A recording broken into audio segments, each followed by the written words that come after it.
Hai everyone, welcome to Ombre Box Story. Semoga kalian sehat selalu dan diberikan rezeki yang berkah tentunya. Kali ini Om akan membawakan alur cerita film India yang berjudul Bang Chor, keluaran tahun 2017. Film ini menceritakan perampokan konyol yang dilakukan oleh 3 orang pemuda idiot. Hal-hal koplak terjadi pada saat perampokan itu, yang mana hal itu malah membuat para polisi menjadi kerepotan. Nah, mau tahu gimana kekoplakan film ini? Nggak usah pakai lama, bemper Ombre Box Story.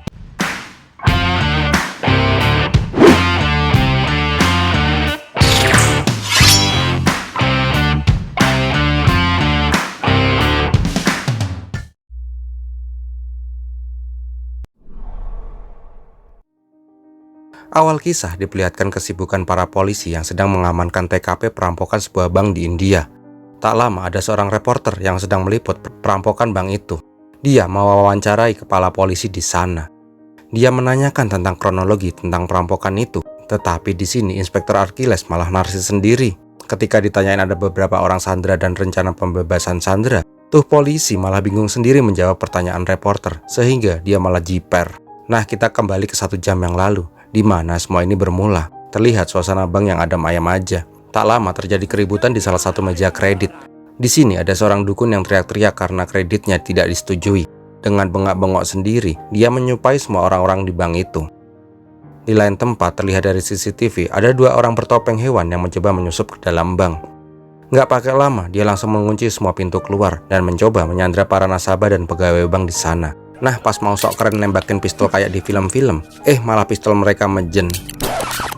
Nah, jelas aja semua orang malah menjadi bengong. Untungnya ada mama yang teriak, sehingga mereka semua menjadi takut. Merasa teman-temannya nggak becus dan malah ribut sendiri-sendiri, sang dukun yang merupakan pimpinan mereka akhirnya mengambil alih. Nah, kali ini pistolnya nggak mejen. Pas si dukun nembak koboi, semua orang pada takut, termasuk temennya. Niat ngerampok bank nggak sih nih? Mending ngerampok kios rokok aja deh, bos. Tetapi pada saat menyandra para sandera, ada salah satu mas-mas berewokan yang mencoba kabur. Tetapi karena ditabrak sama emak-emak, akhirnya pelarian itu pun menjadi sia-sia. Nah, pas lagi seru-serunya todong-todongan, tiba-tiba datang Om Botak ke bank itu. Jelas aja nih Om Botak langsung ikut disandera. Ternyata Om Botak itu adalah artis terkenal. Jelas aja melihat itu, Mas Gajah langsung seneng karena melihat artis. Nah, pas pengen minta selfie dan diupload di Instagram, ternyata sinyal HP-nya kentang. Dengan gebleknya, dia malah menanyakan wifi ke manajer bank itu. Si manajer mengatakan, saklar wifi-nya ada di kolong meja aneh, pencet aja tombol warna merah. Dengan polosnya, tuh mas-mas gajah langsung ngikutin kata-kata dari om manajer. Nggak tahu aja dia, itu kan tombol alarm kepolisian. Nah, di lain tempat lihat Mas Kuda yang terlihat bengek karena memakai topeng. Belum lagi, tuh Om Botak ngerap-ngerap nggak jelas, sehingga membuat Mas Kuda semakin sesak napas dan kelenger. Melihat Mas Kuda kelenger, Mas Gajah langsung ngasih pernapasan buatan dari belalainya. Nah, pas udah siuman, Mas Kuda yang bernama Genda malah marah-marah kepada Om Dukun. Karena dia mengira ini semua adalah ide dari Om Dukun untuk memakai topeng yang sesak agar dia membuka topengnya dan dia yang akan dikenali. Setelah itu dia akan ditangkap polisi sendiri. Mendengar itu, Mas Kuda ikut-ikutan emosi. Dia juga membuka topengnya untuk solidaritas. Nih yakin nih, mau ngerampok bank, idiotnya udah kayak mendarah daging dah. Mendengar itu, jelas aja Om Dukun langsung gedek sama kelakuan teman-temannya ini. Nah, karena kesel, Gulap dan Genda ngambek dan gak mau main rampok-rampokan lagi. Karena nih Om Dukun satu tipe gebleknya sama mereka, dia akhirnya juga melepas penyamarannya, biar sama-sama setia kawan gitu ceritanya. Singkat cerita, mereka kembali main rampok-rampokan lagi. Nah, kekonyolan kembali terjadi. Ternyata Campak sangat percaya dengan zodiak dan beton. Dia memilih sandera mana yang harus diikat duluan menurut zodiak. Mantap nih perampok. Tak lama dia meminta manajer untuk menunjukkan berangkas. Nah, pas berangkas itu dibuka, Campak langsung jiper dan gak mau mengambil uang itu. Karena di atas uang itu ada jimat. Dia meyakini pamali kalau ngambil uang itu. Kesialan mereka kembali berlanjut ketika mereka mendengar suara sirine polisi. Tak lama polisi datang.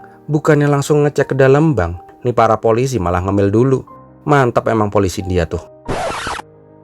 Nah, pas mau ngecek situasi dari jendela, Genda malah keluar dan menodongkan pistol sambil nembakin tuh polisi buncit. Twing twing, dor dor dor. Nah, konyolnya lagi tuh polisi malah takut. Merasa sudah ketahuan, Campak malah jadi takut sendiri.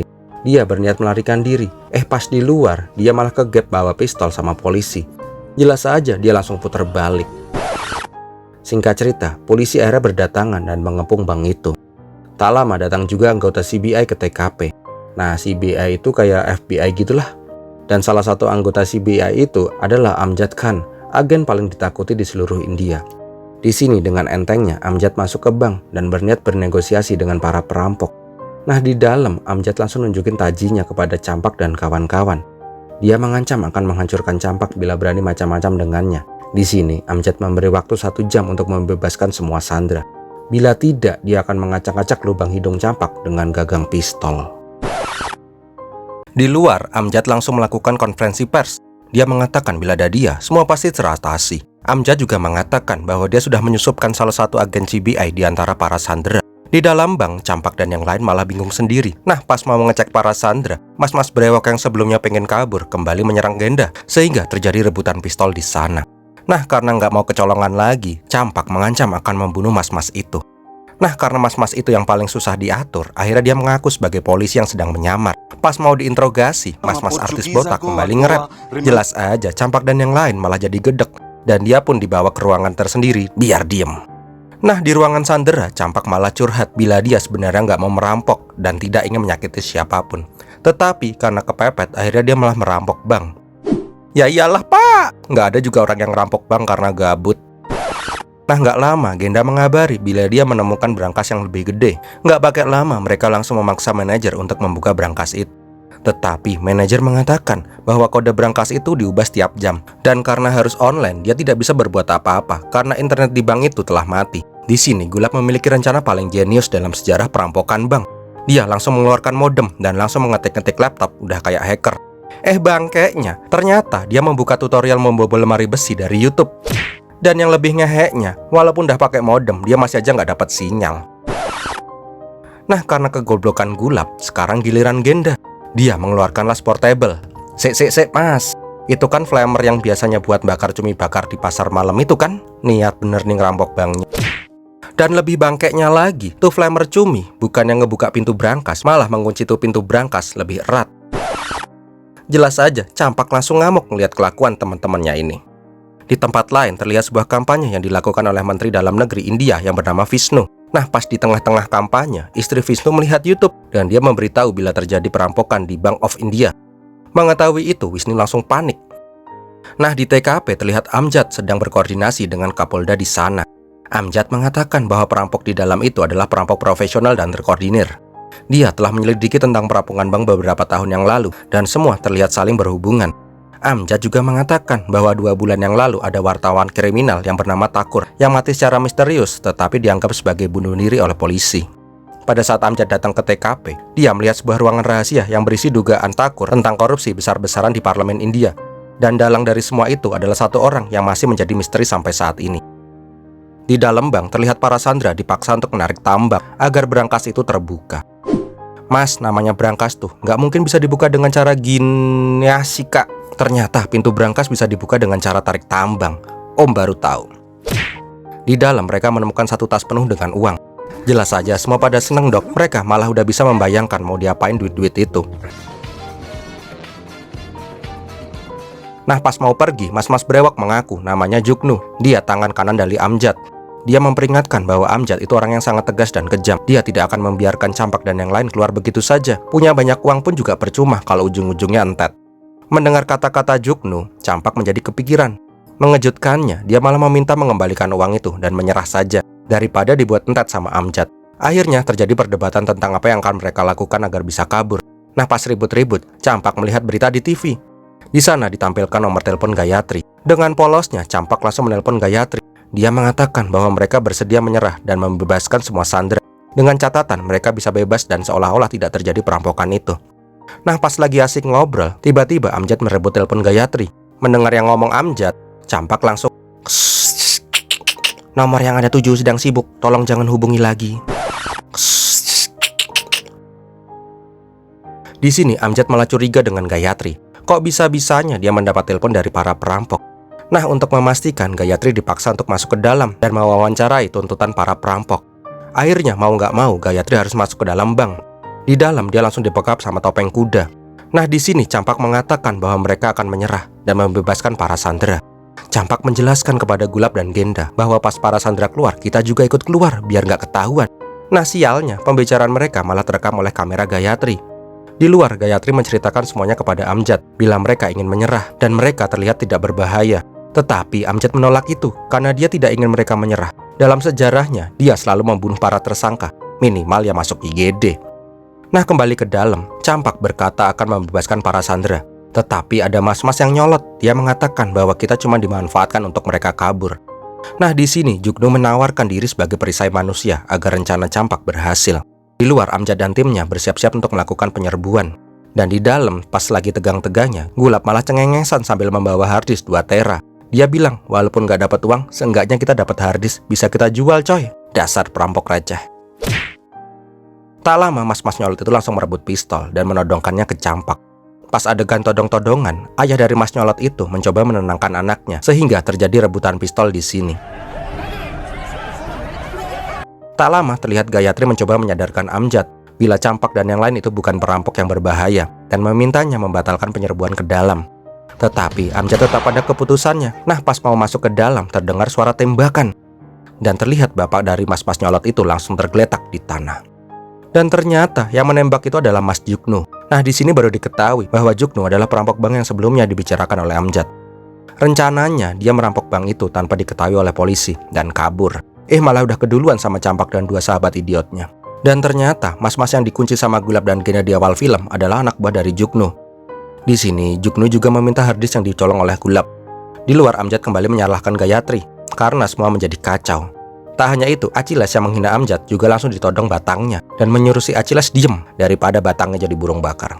Di dalam, pas Juknu mengecek harddisk yang dicolong Gulab, dia menyadari itu bukan harddisk yang dia cari. Nah ternyata tujuan Juknu merampok bank itu adalah selain mengambil uang, dia juga mencari sebuah harddisk rahasia. Karena kesel, dia langsung ngamuk sama Campak karena semua rencananya berantakan karena ulah Campak sebelumnya. Di lain tempat, terlihat Menteri Vishnu mendatangi keponakannya yang seorang CEO perusahaan besar di India. Dia berkata kepada Sharma bahwa karirnya bisa hancur. Ternyata Juknu adalah orang yang disuruh oleh Sharma merampok bank atas perintah Vishnu. Dia memerintahkan perampokan itu untuk mengambil harddisk milik Thakur yang disimpan di bank itu. Harddisk itu berisi tentang aliran dana pencucian uang yang dilakukan perusahaan Sharma dan Vishnu. Di sini Vishnu nggak mau tahu, pokoknya dia harus mendapatkan harddisk itu dan nggak mau namanya dibawa-bawa dalam perampokan itu. Di ruangan berangkas, Juknu mendapat perintah untuk segera menemukan harddisk yang dicari. Dia memaksa manajer untuk membuka berangkas itu satu persatu. Singkat cerita, Juknu berhasil mendapatkan apa yang dia cari. Nggak pakai lama, dia langsung menelpon Sharma. Di sini, dia meminta imbalan 4 kali lipat karena rencananya polisi nggak ikut bergerak. Tetapi sekarang CBA malah ikut terlibat. Dia juga meminta jaminan agar bisa kabur dari sana dengan aman. Nah, Sharma kemudian berkata semua akan diatur. Di ruangan sandera, Juknu berencana membunuh satu sandera setiap 15 menit bila polisi dan CBA masih di luar. Nah, karena Juknu gedek banget sama Campak, dia akan membunuh Campak terlebih dahulu. Tetapi Campak mengatakan, "Bos, bila ente membunuh Aneh, ente akan yang kesusahan. Para polisi kan taunya Aneh yang lagi ngerampok bank ini. Kalau Aneh entet, berarti ada perampok lain di bank ini." Di sini Campak akhirnya memberi saran kepada Juknu. Tak lama terlihat Campak keluar sambil menodongkan pistol kepada Juknu. Dia meminta kepada polisi agar menyiapkan sebuah helikopter untuk kabur. Amjad akhirnya menyetujui hal itu, tetapi dengan satu syarat. Dia ingin melihat secara langsung keadaan para sandera. Juknu sebenarnya memberi kode jangan, tetapi Campak yang baik hati akhirnya mengiyakan permintaan Amjad itu. Nah pas di dalam, Amjad melihat bapak-bapak yang tadi ditembak. Karena kondisinya saat ini sangat kritis, Amjad meminta bapak itu bisa dibawa keluar bersamanya. Mendengar itu, Campak langsung mengiyakan. Sedangkan Juknu malah semakin jadi gedek karena Campak bertindak sesuka hatinya. Campak juga menyuruh Amjad untuk segera mengirim helikopter. Bila tidak, dia akan membunuh para sandera setiap 15 menit. Mendengar itu, Amjad hanya bisa terdiam sambil melintir-melintir kumis. Setelah Amjad keluar, Juknu langsung mengamuk sama Campak. Dan alhasil, dia menjadi bulan-bulanan Juknu. Nah, pas mau menembak Campak, tiba-tiba anak buah Juknu mengabari bahwa dia sudah berhasil membuka harddisk itu. Sehingga Juknu nggak jadi membunuh Campak untuk saat ini. Di luar, Gayatri kembali meyakinkan Amjad bila Campak itu bukan tipe orang yang akan membunuh orang lain. Kali ini Amjad percaya dengan omongan Gayatri. Ternyata, semua ini sudah dalam perhitungan Amjad. Kita kembali 25 menit sebelumnya. Terlihat di sebuah ruangan sandera, semua saling menyalahkan. Di sini, Campak mengatakan bahwa dia memang salah, tetapi dia tidak bermaksud membahayakan para sandera. Sebagai permintaan maaf, dia berjanji akan membawa semua orang di ruangan itu untuk kabur dengan selamat. Nah, pas suasana lagi melankolis, Gulab mengatakan bila dia masih memiliki HP. Jelas aja, Campak langsung menelpon Amjad. Dia menceritakan kronologi sebenarnya. Nah, di sini Amjadlah yang meminta Campak bagaimanapun caranya agar perampok asli menunjukkan dirinya, sehingga dia mengatur agar seolah-olah Campak meminta helikopter.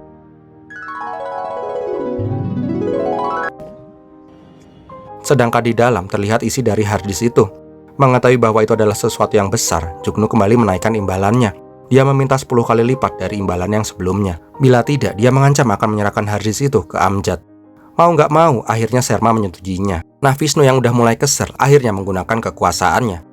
Tak lama terlihat Sherma memerintahkan Achilles untuk mengambil alih operasi di sana dari tangan CBI. Sedangkan Vishnu menghandle kepala polisi dan kepala CBI. Vishnu mengatakan bahwa perampokan itu adalah terorisme, sehingga dia meminta tim khusus saja yang menghandle operasi itu. Di dalam bank terlihat Campak berhasil melumpuhkan salah satu dari perampok. Nah, akhirnya dia merencanakan kabur bersama para sandera. Di tempat lain, terlihat Amjad yang berdebat dengan atasannya karena otoritasnya dicabut begitu saja. Tak lama, Gayatri kembali menemui Amjad. Dia mengatakan bahwa para sandera akan kabur via pintu belakang. Mendengar itu, Vishnu malah jadi panik sendiri dan memerintahkan jangan ada orang yang keluar dari bank sebelum tim Densus 69 datang. Loh, piye toh Pak? Ini sandera mau kabur malah dilarang-larang. Nah, di dalam terlihat para sandera secara bergiliran keluar dari bank. Nah, ada momen romantis di sini. Pada saat Gulab akan pergi di kloter pertama, dia memberikan salam perpisahan yang so sweet banget. Uluh. Singkat cerita, kloter pertama sandera berhasil kabur dengan mulus. Sedangkan Juknu masih asik membuka kotak berangkas. Nah, pas kloter kedua mau keluar, ada salah satu anak buah Juknu yang hendak memeriksa para sandera. Untungnya Campak berhasil menipu dia, sehingga kloter 2 juga berhasil keluar. Nah, karena hampir ketahuan, kloter 3 tidak bisa keluar di pintu yang sama. Di sini manajer mengatakan bahwa ada satu lagi pintu keluar, yaitu dari pintu ATM. Campak juga kembali menelpon Amjad, tetapi di sini Amjad mengatakan bahwa saat ini dia tidak memegang komando lagi dan Campak akan dianggap sebagai teroris. Nah, sialnya pas mau kabur, Campak malah kegap sama Juknu. Nggak pakai lama, dia langsung ketahuan dan terjadi adegan perebutan pistol. Pada saat perebutan itu, ternyata Campak berhasil mengambil harddisk dari Juknu. Melihat itu, jelas saja Juknu langsung ngamuk dan menembakin Campak. Di luar, Gayatri memiliki ide agar pusat komando kembali ke tangan Amjad. Tak lama ada breaking news yang mewawancarai Amjad. Di sini Amjad mengatakan bahwa Menteri Vishnu menganggap para perampok itu adalah teroris. Tetapi di mana dasar pemikiran Menteri Vishnu itu? Melihat berita itu, Vishnu langsung menyuruh anak buahnya untuk membatalkan misi Densus 69.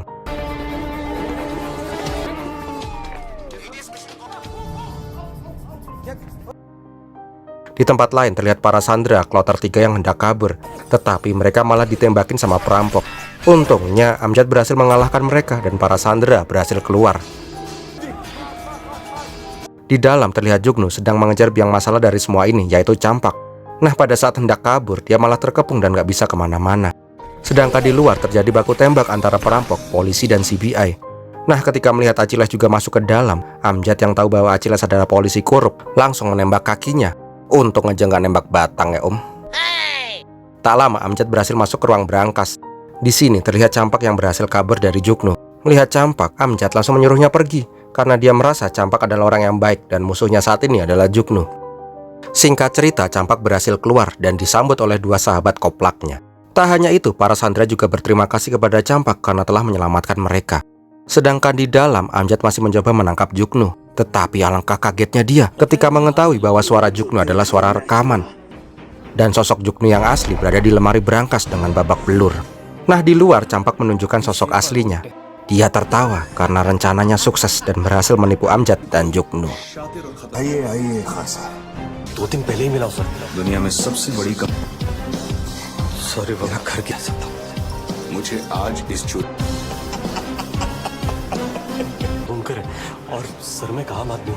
Malam harinya, berita memberitakan bahwa perampokan itu didalangi oleh Menteri Vishnu yang sekarang kalang kabut karena ketahuan belangnya. Dan di tempat lain terlihat Sherma yang bunuh diri. Dan yang mengejutkan lagi, ternyata Gayatri adalah tim dari Campak.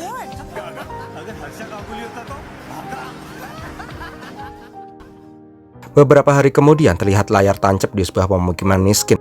Pas di film memutar hujan uang, tiba-tiba di sana juga ada hujan uang. Ternyata itu adalah ulah dari Campak and the Gang yang menjadi Robin Hood. Dan filmnya pun berakhir. Bentar, masih ada kelanjutannya ternyata. 3 bulan kemudian, terlihat Amjad sedang nyantai di sebuah resto. Tak lama, dia mendapatkan sebuah map yang di dalamnya terdapat iPad. Di dalam iPad itu ada video tentang rekaman Tuan Thakur yang mencoba menguak pencucian uang Vishnu dan kejadian pembunuhannya. Tak lama, Campak datang ke meja Amjad. Di sini, dengan santainya dia menjelaskan semuanya. Ternyata, Campak adalah anak angkat dari Tuan Thakur. Ketika ayahnya dibunuh, dia menjadi marah dan merencanakan semua ini. Ternyata, mereka bertindak seolah-olah idiot agar menarik perhatian perampok yang asli. Bahkan mereka merekam semua perampokan itu dengan kamera kecil di tubuh mereka. Amjad di sini bertanya, kok di dalam berangkas uangnya kok berubah menjadi palsu semua? Nah, ternyata itu adalah rencana dari Campak. Sehari sebelum perampokan, dia meminta timnya untuk menyetorkan uang palsu. Dan ternyata timnya ada dalam para sandera kemarin. Dengan kecerdasannya, mereka berhasil membawa kabur uang asli tanpa diketahui oleh Jignu dan para polisi. Dan diketahui juga bagaimana bisa Jignu masuk ke lemari berangkas. Ternyata semua telah direncanakan dengan matang oleh Campak. Nah, pas fokus lihat iPad, tiba-tiba Campak udah hilang entah kemana. Tak lama, Campak menelpon Amjad. Dia mengatakan bahwa semua telah direncanakan dan berterima kasih sudah mau bermain dengannya. Sebagai hadiah, Campak meninggalkan harddisk yang berisi tentang pencucian uang Menteri Vishnu. Dan filmnya pun berakhir. Wow, gimana film ini sob? Awalnya Om kira ini film receh. Ternyata endingnya malah nggak ketebak sama Om. So, bagi kalian yang suka dengan video ini, silahkan untuk like, komen, dan share. Dan jangan lupa bagi yang belum subscribe, untuk subscribe dan klik lonceng notifikasi agar kalian nggak ketinggalan video-video terbaru dari channelnya Om Brewok Story. Terima kasih sudah menonton, Om Brewok pamit. Pirmi latihin.